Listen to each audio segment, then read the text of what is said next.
សួស្តីបងប្អូនអរគ្នាបាទថ្ងៃនេះនាំអារម្មណ៍អ្នកបងប្អូនបានមកមើលពីទេសភាពសមុទ្រនៅម្ដុំកន្លែងធ្វើការរបស់ខ្ញុំហើយថ្ងៃចុងសប្តាហ៍បាទសម្រាប់ពីការងារមកលេងសមុទ្រហើយមកបានមកឆ្លៀតមកកោះ oyster ផងដែរបងប្អូនហើយបងប្អូនអាចមើលបានបងប្អូនហើយ oyster នៅម្ដុំនេះវាដោះក្នុងថ្មប៉ិនមេដៃមេជើងវារៀងទូចៗដែរបងប្អូនយើងអាចញ៉ាំបានដោយសារតែ oyster វាសម្បូរដែរអញ្ចឹងហើយបងប្អូននឹងស្រាប់ហើយ oyster នៅស្រុកខ្មែររៀងថ្លៃហ្នឹងបងប្អូនអញ្ចឹងនៅកូរ៉េនេះគឺជនជាតិកូរ៉េគេមិនរវល់ទេបងប្អូនដោះចោលហើយអញ្ចឹងបងប្អូន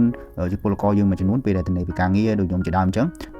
អត់មានការងារធ្វើសម្រាប់ពីការងារថ្ងៃចុងសប្តាហ៍សៅរ៍អាទិត្យអញ្ចឹងបាទក៏ឆ្លៀតមកដើម្បីនឹង